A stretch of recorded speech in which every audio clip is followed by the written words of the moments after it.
Thank you. Good evening, everybody. This is Redeeming Life Ministries. My name's Patrick Hayes. Our church is located in Stanton, Virginia, and come visit us sometime. Redeeming Life Ministries on Christians Creek Road in Stanton. We've been talking the past couple of Wednesday nights when I've been here about the idea of God's will. People have differing views about it. Some talk about God's perfect will, and others talk about God's permissive will. And I believe in both of those concepts. There's only a trouble with it. Most of us live within God's will, but it's His permissive will rather than His perfect will. I've heard some very ardent and even doctrinaire preachers say there is no such thing as God's permissive will, only His perfect will. You're either in it or you're not. He slammed his fist on his pulpit, And I thought, to me that just seems so arrogant. Because are you saying that every action you make, every thought you have, every decision you make, every word you speak, are you going to claim that you are in God's perfect will with all of those things? He said, well, talking with another guy like that, he said, well, it's just that when we talk of God's will, we have to speak of perfection. Well, none of us have ever been in God's perfect will, except maybe the moment He touched us and we reacted. Then He set us on a path. But to say that all I do is in God's perfect will, I go to preach. I do it every week. I do it every time I get a chance. I've been doing it for over 50 years. But all I read is the general statement Jesus made. Go ye into all the world and preach the gospel to every creature. Well, I try to do that. But I can't say that every sermon I choose is specifically God-directed. I pray for that. And I can't say that every church I choose to go to, or every congregation, or every country, or every city I've traveled to is God's perfect will for me, although I pray for that. But I can't say that God told me to come here and God told me to preach this time. I can't always make that claim. But I'm in God's general will by going out and preaching the gospel, I believe. Let's not get too arrogant about our spirituality. There's only one person in the Bible of whom God said, He will be captain over my people, and He will fulfill all my will. And that, of course, is Christ Jesus. Only Jesus was able to make the claim, I do nothing unless I've seen it of my Father. And I say nothing unless I have heard it from my Father. Moses couldn't make that claim, nor could Abraham or King David or anyone else. Being in the perfect will of God, well, that's something we aim for, but rarely achieve. So is there a room that God gives us where He says, you're in my will, but not exactly precisely my perfect will in everything you do, but you're in my permissive will? I will subscribe to that view of God. I don't know whether you do or not, but I think we're struggling to fine-tune what we do to become closer and closer to obeying His perfect will in our lives, in our words, in our actions, and in our decisions. I've been speaking on all the times that God, and I can't list all of them, but coming from the story of Adam on down throughout the Old Testament, all the times that God stated to an individual or to a group or many times to the entire nation of Israel, here is what I want you to do, and the response is, well, we'll do some of it. And God says, if you'll do what I say, everything will work out right for you. But if you don't, it's going to fail. And I've talked about a few things that God never, and He said so, never wanted Israel to have a king or be a monarchy. He wanted them to do something other, probably we could call it a theocracy, where every man is led by God rather than having to have an overarching government over them, a king leading them. And God protested that. We can tell that story. And He told Samuel, go tell the people if they want a king, we'll let them have it. But they're not going to like having it. It's going to be a disaster from start to finish. And of course, as we read through the Bible, we find that the kingdom period lasted less than 450 years in all, from Saul all the way down to the last king, Zedekiah. And it ended in disaster, and there were many disasters happening in the kingdom period throughout. I've even said that Jerusalem, God never chose Jerusalem to be His holy city and put His name there. God told David, when David prayed and said, where shall I go up and establish my rule? God says, go to Hebron. Unto Hebron thou shalt go up. And I'll explain why Hebron was God's choice. David did that for 7 years, but then he conquered the city of Jerusalem and asked God, can I make this the capital? And God acquiesced. It's not where I wanted you to go, but yeah, we'll do it here. I could also teach a long entire Wednesday night on how the temple was not God's idea. And we have that. You know, God said, at what time did I ever ask anyone to build me a temple to dwell in? For I, the Most High, will not be contained in buildings made by men's hands. I can talk about that. I can also point out that having the tribe of Levi as the chosen priestly tribe was not God's first idea, nor the house of Aaron as the high priestly house. That was not God's idea. Somebody said, yeah, but God ordained it. I know that. He ordained it because Moses asked Him for it. But it's not what God wanted to start with. Am I making sense to anyone who is here? God goes along with a lot of things. Even building the tabernacle was not what God wanted. I know we have chapter after chapter after chapter in the book of Exodus of God telling Moses how the tabernacle must be built down to the smallest details.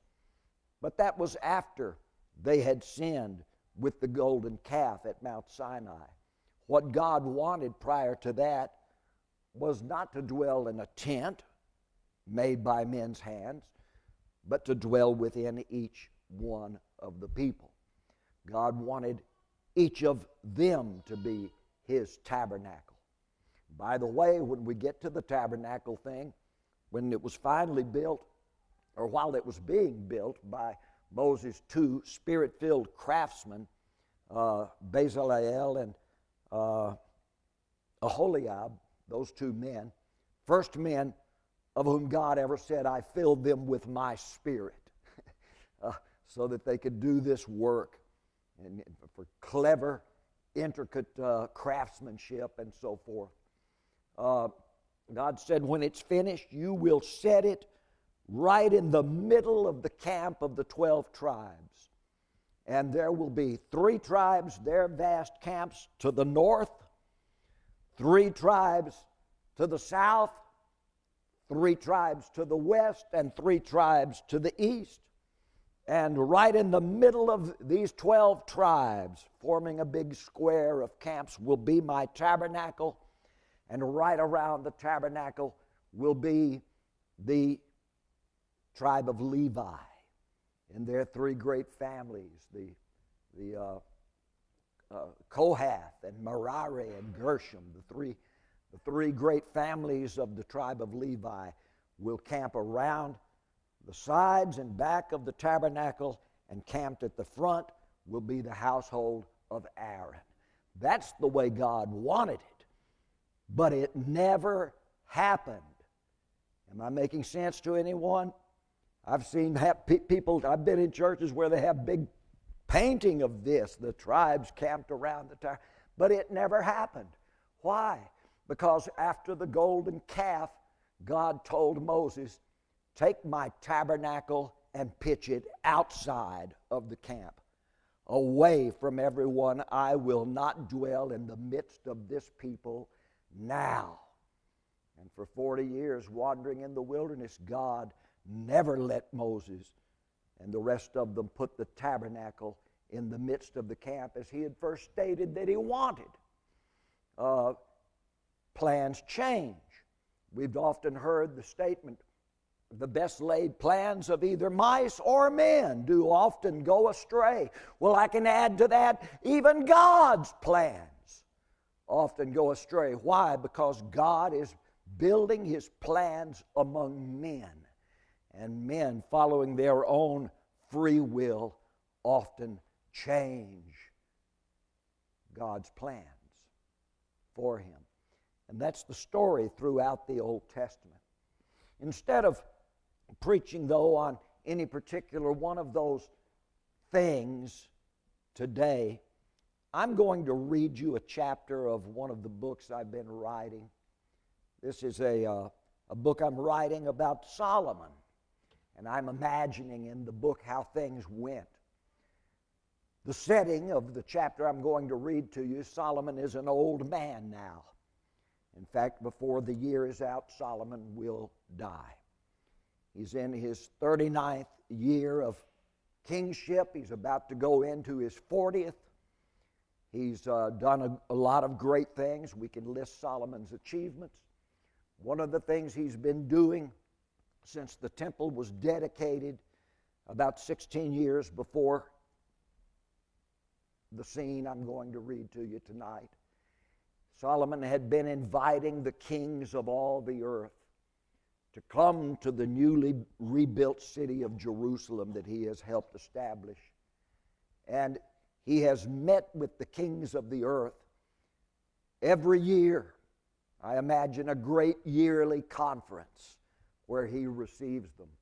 In fact, I call it the Wisdom Conference that Solomon has every year, because we're told in the Bible that the kings of the earth came from all lands and from all people to hear the wisdom of Solomon that God had put in his heart.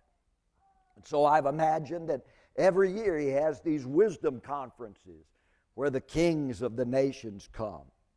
Lately, in my story, the kings themselves have been dropping off one by one and sending scholars from their nations to represent them, or one of their priests from their religion, or some of their wise men, or sometimes a prince, or simply a delegate. On this particular conference that I'll be reading to you, there's a group of delegates. The only royal visitor to Solomon's table is the Queen of Sheba. And she's been in Jerusalem for several weeks, and she's decided to stay just for this conference. So she's there in the scene I'm going to read to you. Does this sound interesting to you? And we're also there is a man named Zadok. Now, Zadok is the high priest throughout Solomon's reign. And he's the high priest of Israel. And he and Solomon in these conferences get into some interesting theological and doctrinal arguments. And I'll read you one of their arguments tonight. Another man there is Zadok's son, Azariah, who will, in the Bible, become the high priest when his father Zadok dies. So he's in the line of the high priesthood. So this is Zadok's grandson, actually. His son, Ahimaaz, has stepped aside saying he doesn't want to be high priest. So the next in line is the grandson of Zadok. So they're there, the old priest and the young priest. And they get into some arguments with one another as well as with Solomon. It's an open forum. People stand up and ask permission to speak, and Solomon allows it, and arguments ensue. Another man who is there is Solomon's counselor. The Bible says his name is Zabud, and he is called the king's friend, we're told in the Bible. Zabud, who is known as the king's friend. I have him in my story as Solomon's chief counselor. Zabud is the son of the old prophet Nathan, who had been the great prophet in David's time. Nathan is dead now. Zabud doesn't call himself a prophet, but he does do a lot of things to counsel, and he leads Solomon's great Senate, the council. Somebody said, how do you know Solomon had a council? Because we're told that when Solomon dies, the men of his council called his son Rehoboam and said, here's what you should do. And Rehoboam argues with the council led by Zabud and dismisses them altogether, and then organizes his own council of young men who were grown up with him. And of course, that's disastrous when he follows the advice of the young men instead of the old men who had counseled Solomon. So at the table, in this scene I'm going to read, imagine Solomon's massive table. 100 seats around the table. 42 down this side, 42 down the other side. That makes 84. And then there are room for 16 more, right? So there's 8 chairs at each end of the great long table. We're told about this table in 1 Kings chapter 4, that the kings of the earth came there, and it even lists for us what it costs to prepare a meal each day for that table. Several sides of beef, and several barrels of wheat for bread and so forth. And it's listed for us in describing this. Imagine these people have been sitting around this table since early morning, having these open discussions with King Solomon. Wouldn't you have loved to have been and heard some of those kinds of discussions? He's talking to pagans. He's talking to non-Israelites. He's talking to heathen who worship various other gods. But in his talks, he's presenting the idea of the one God. And it catches some interest from many of them. And this is Solomon's, he feels it's his calling to bring the leaders of the world together and present the notions of the one God. So he talks about Moses. He talks about his father David. He talks about Adam and Eve and Cain and Abel. He talks a great deal about Abraham, Isaac, and Jacob. He talks about Joshua and Moses' laws, and he talks about Job a good deal. And Solomon talks with them about the Psalms of his father David and the period of the Judges and all of the past history leading up to Solomon's time. And quite often he mentions there is one coming who will perfect us.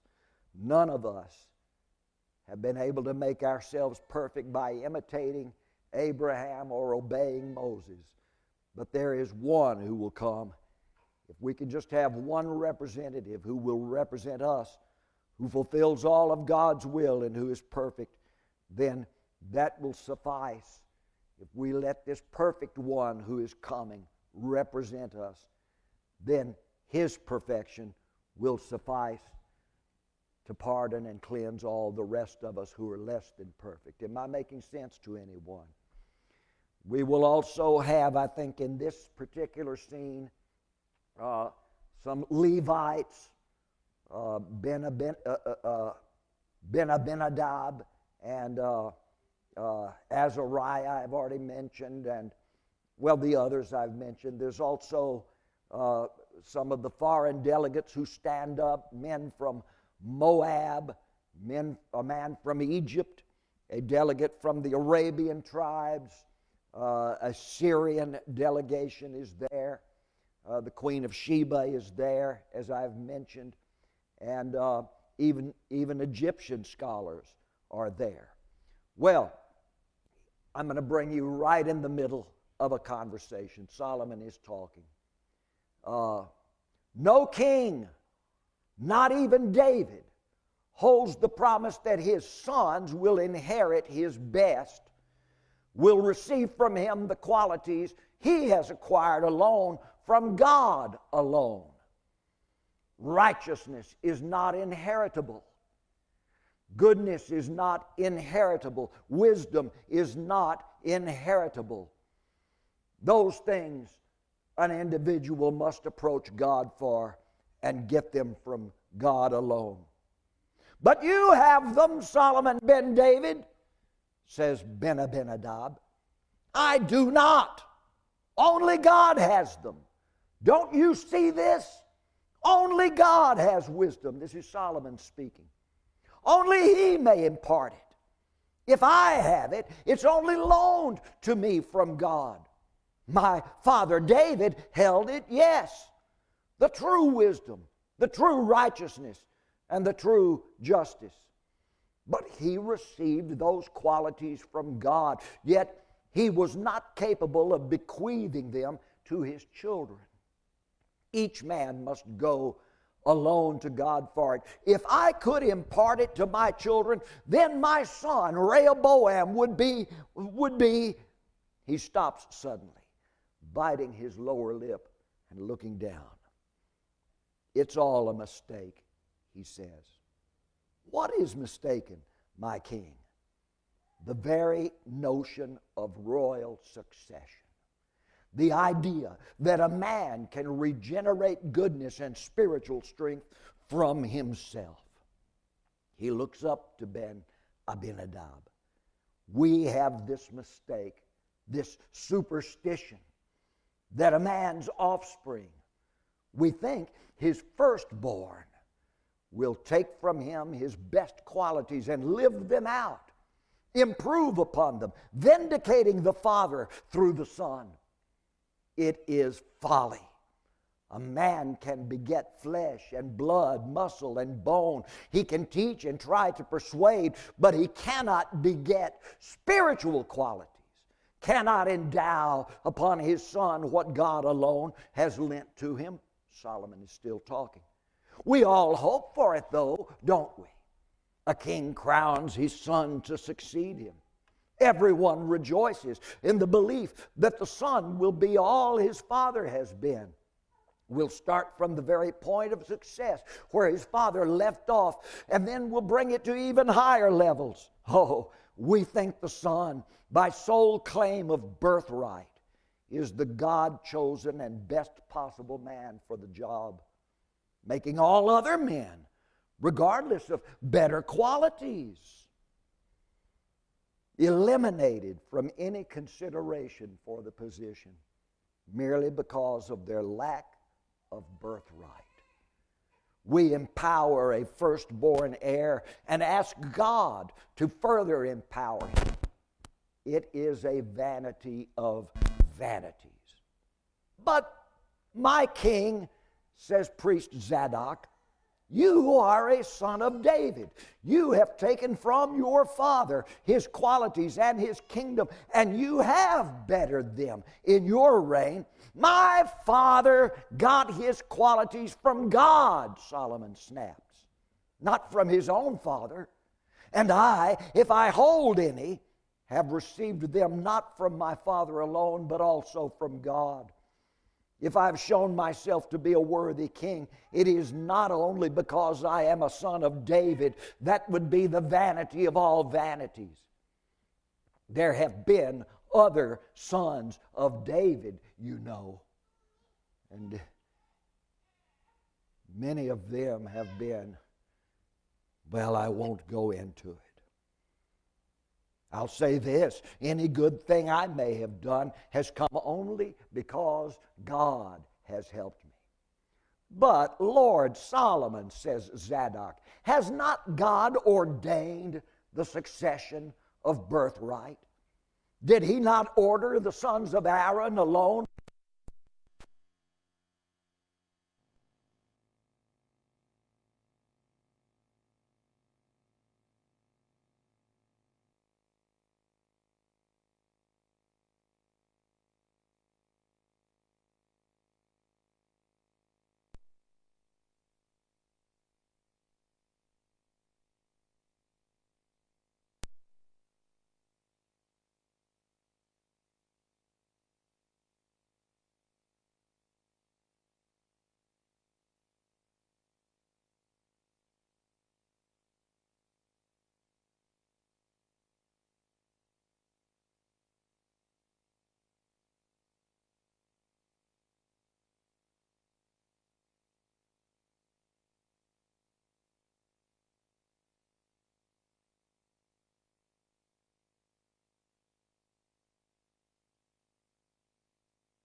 His pronouncement to stir and settle. He raises his hands and holds them up until the room quietens.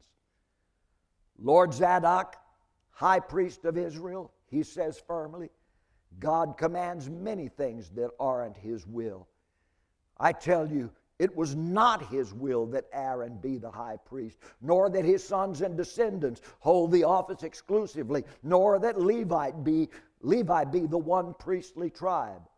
Not his will, says Zadok. Be careful, O king, that you do not blaspheme. The holy writings of Moses tell us how God has ordained the house of Aaron and the tribe of Levi. Moses wrote of the rod of Aaron budding and flourishing miraculously as an almond tree against the rods of the other tribal claimants for the priesthood. Korah and his followers were swallowed into the earth for daring to claim the high priesthood against Aaron and against Moses' command. God showed his will in this. Not his will, priest Zadok, only his command. His will had been expressed much earlier at the first gathering at Sinai. There he said he willed for all Israel to be a kingdom of priests. That was his will, for every Israelite to be a priest. That cannot be the meaning, says Zadok. Most Israelites are incapable of, they might have been made capable of the priesthood. Zadok, had they accepted Jehovah's offer at Sinai, had they not covered their ears and fled from God's voice, had they not turned to the graven calf, it was they who chose Aaron as their high priest, the high priest of the calf. It was Aaron who made the calf for them. Later, after the initial quick punishment, God commanded a long further punishment. Israel would have what they had asked for. Aaron would be their high priest, unqualified and unholy and unrepentant as he was.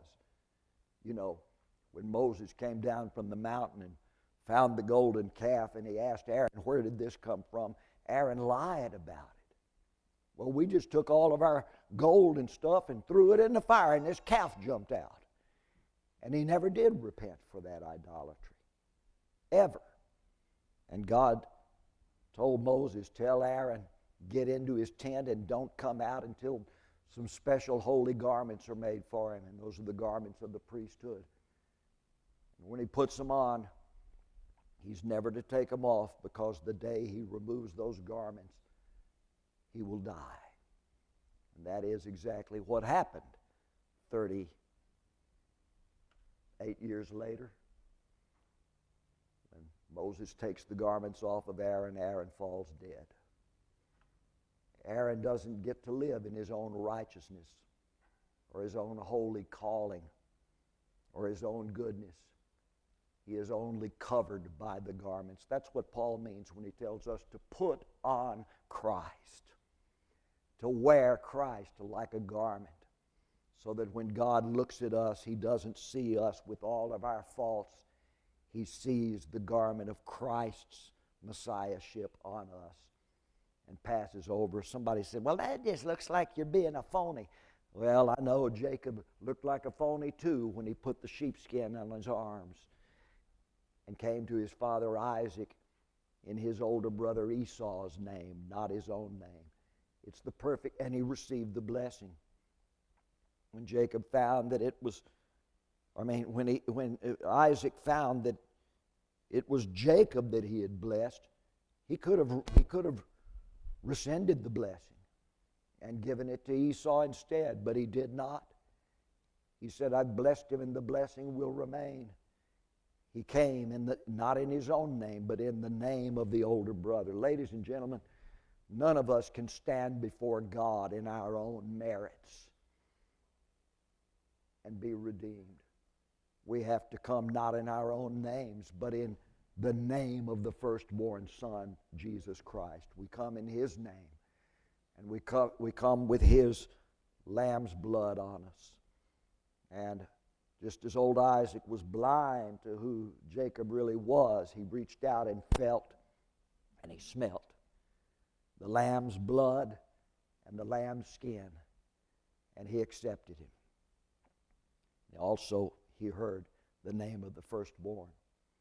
Jacob did not get that position through his own merits, but by hiding himself in the sacrifice of the lamb and hiding himself in the name of the firstborn son. Am I making sense to anyone?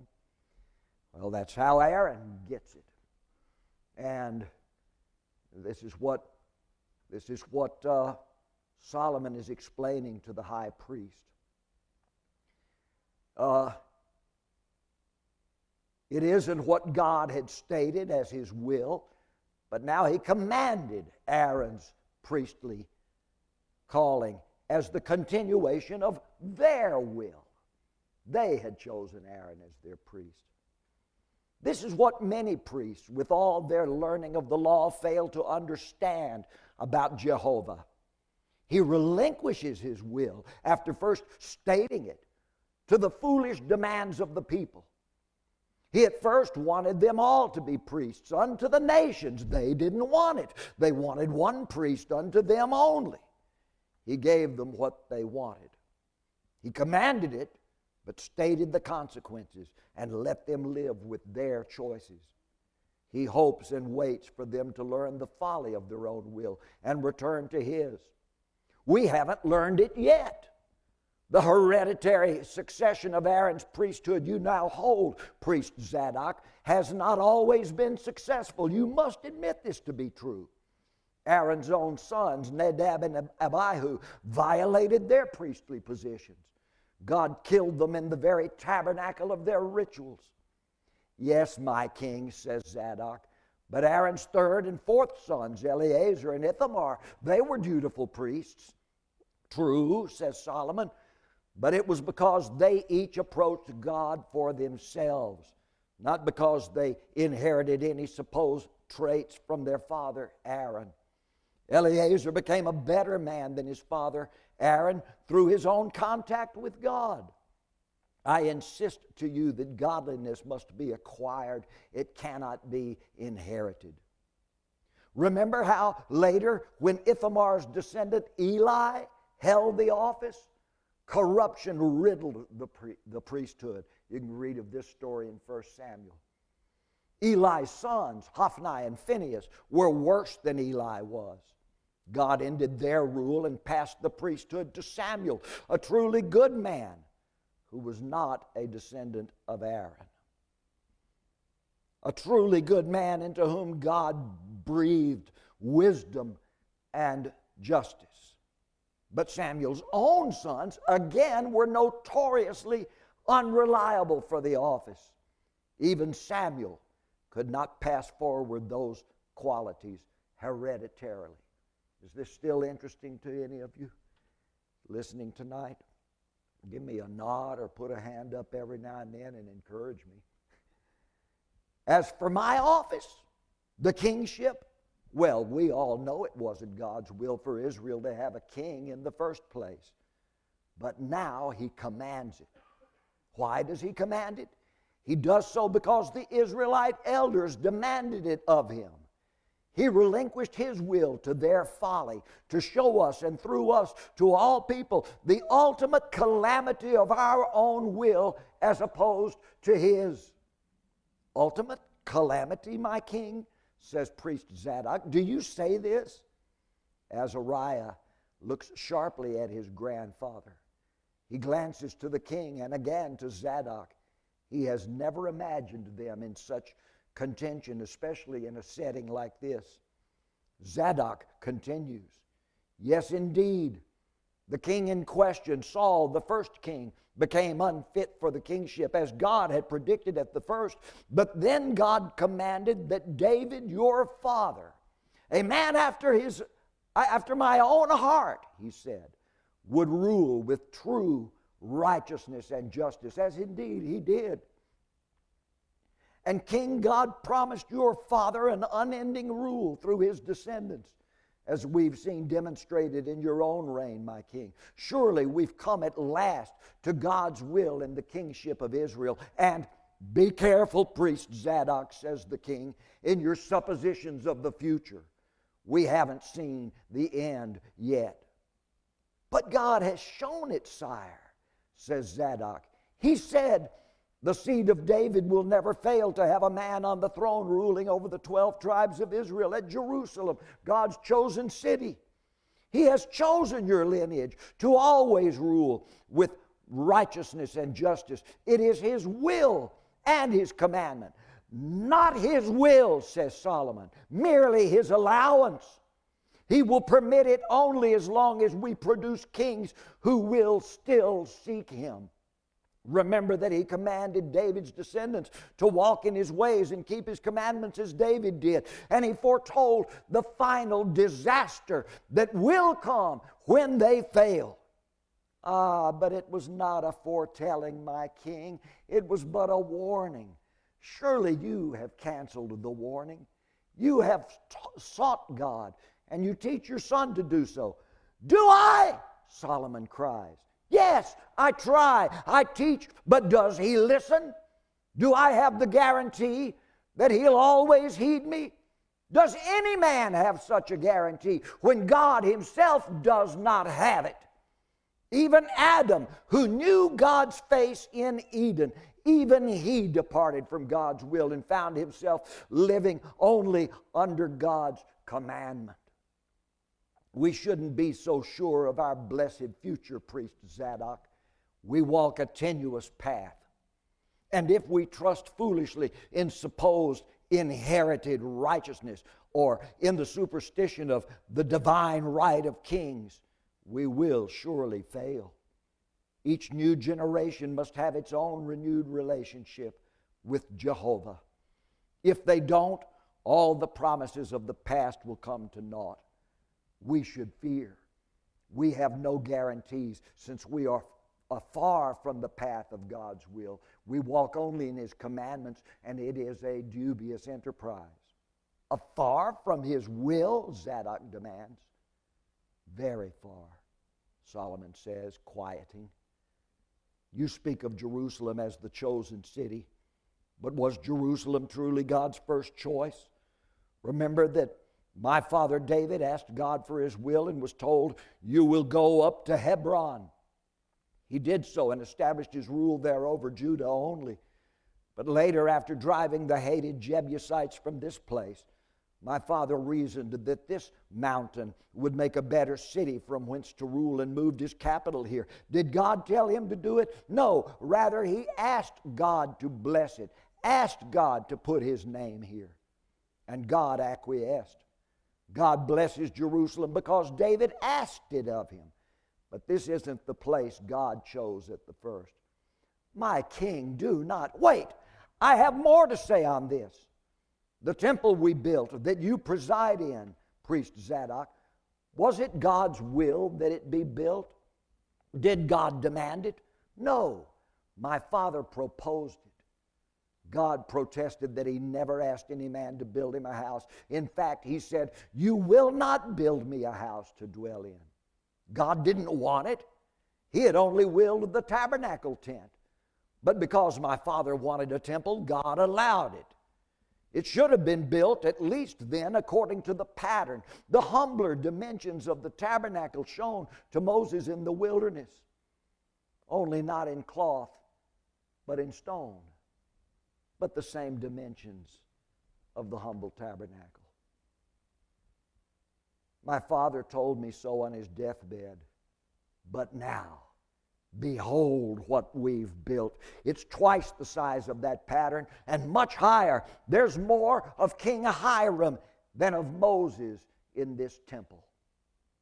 "Oh, my king," says Zadok, "you indeed speak dreary today. Do you forget how God visited the temple on the day you dedicated it? He did bless it with his presence. The cloud, the Shekinah of Moses' tabernacle, it came upon us in the temple.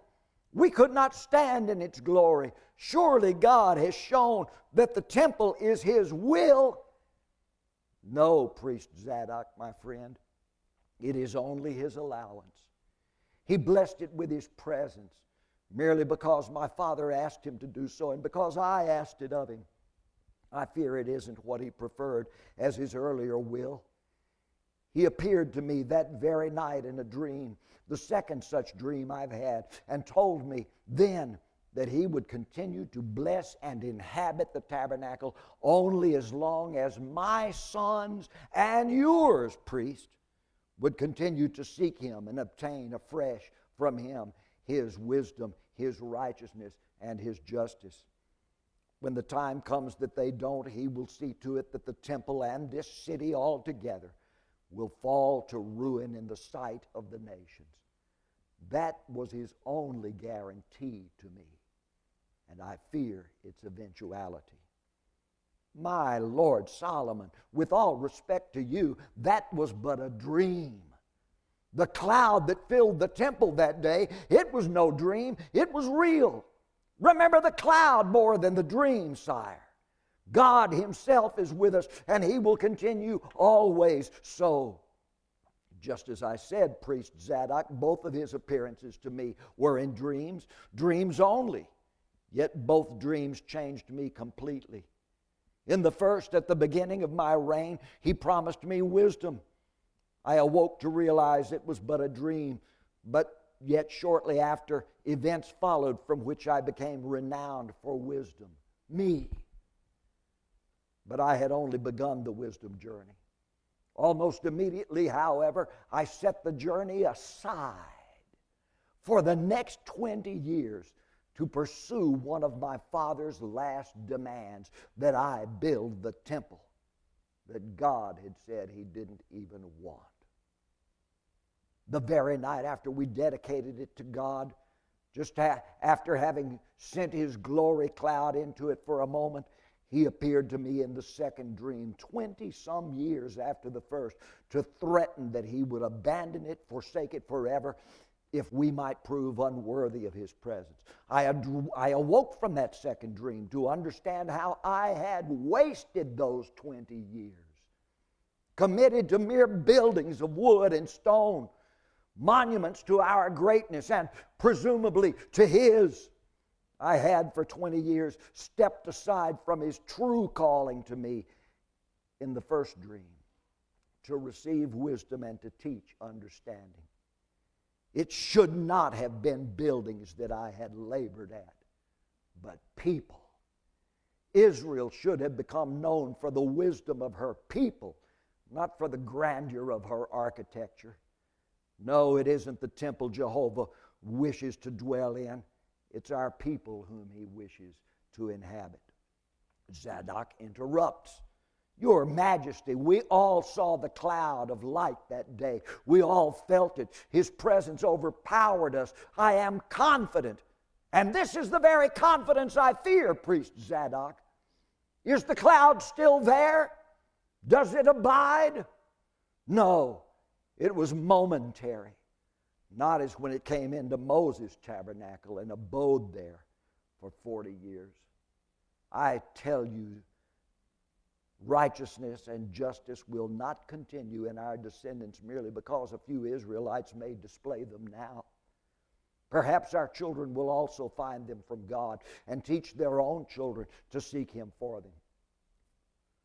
But the times grow more difficult. We've accomplished much, thanks be to Jehovah, yet the coming years will require much more of our successors.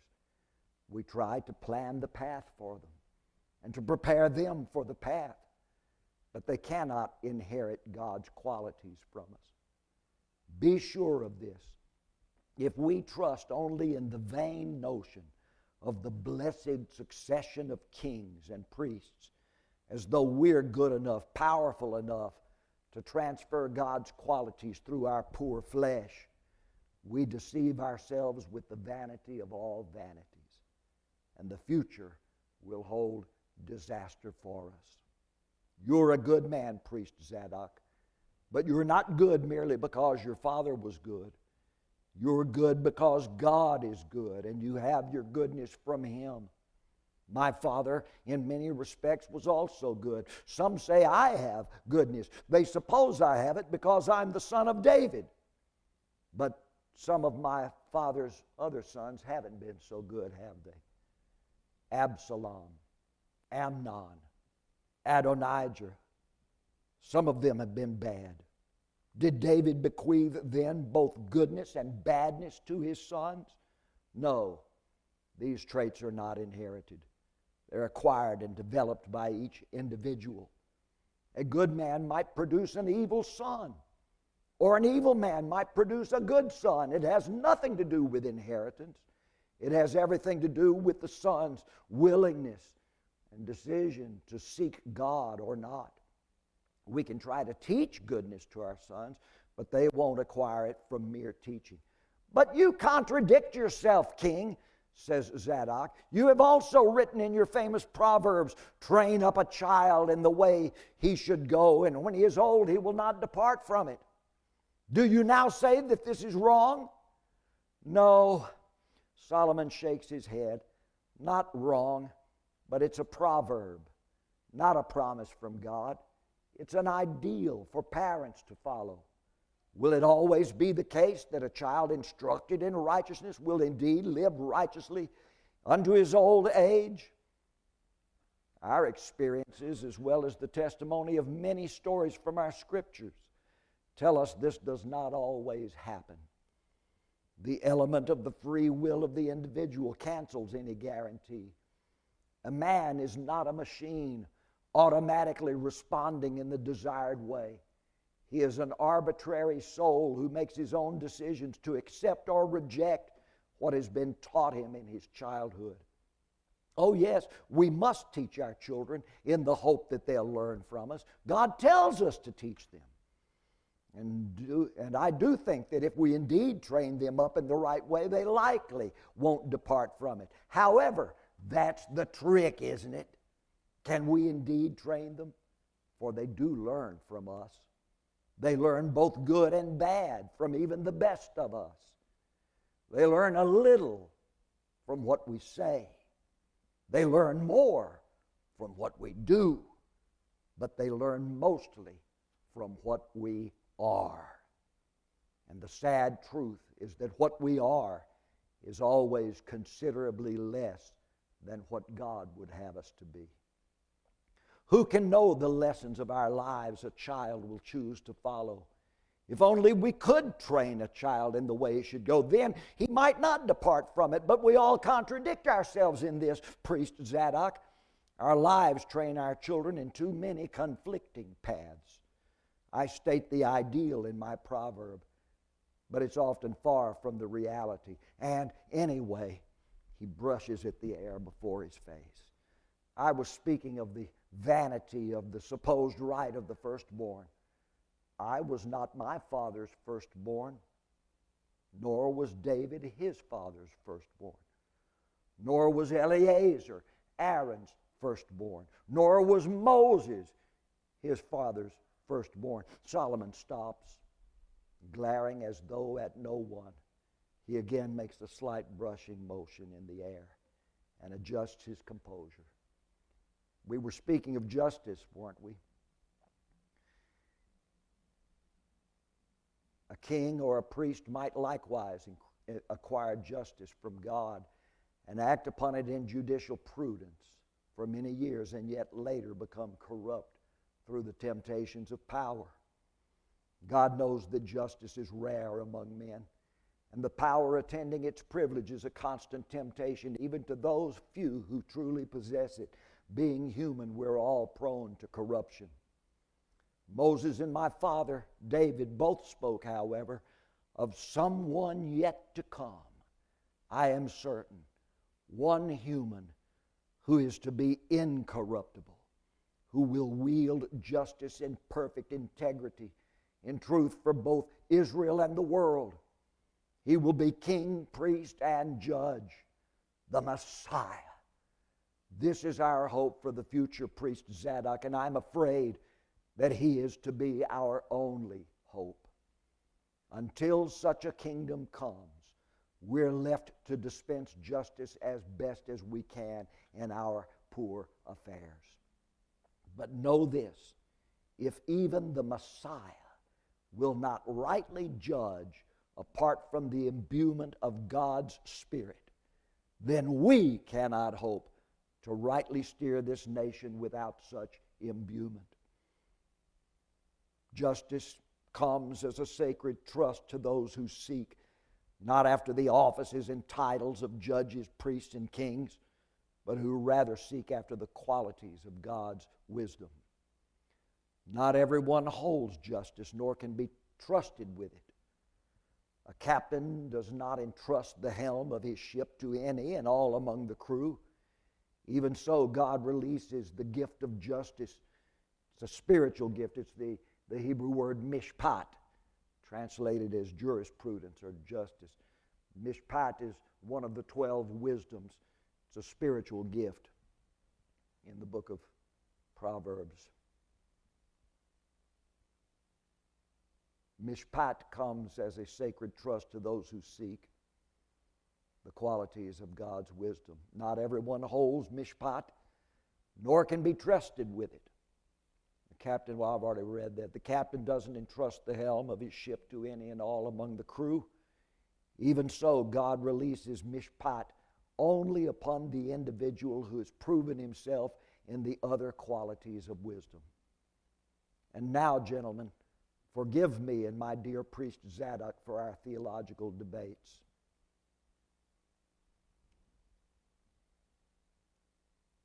Your Majesty, just a little bit more.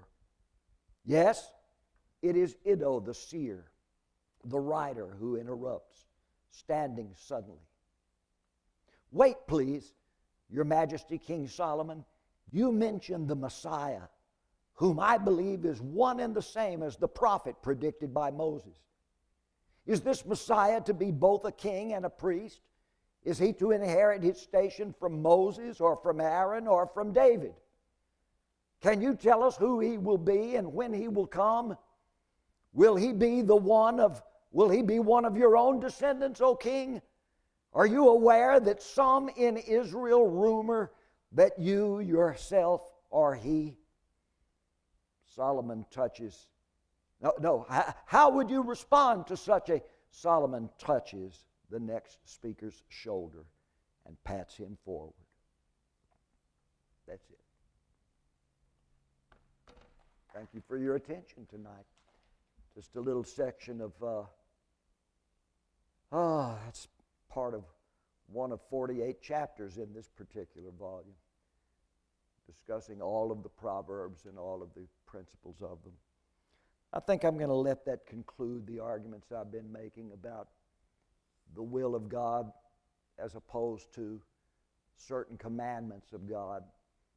When people approach God and say, let us do this instead of what you say, and God says, all right, we'll do it your way, but I'm going to draw out the plan and command how it must be done.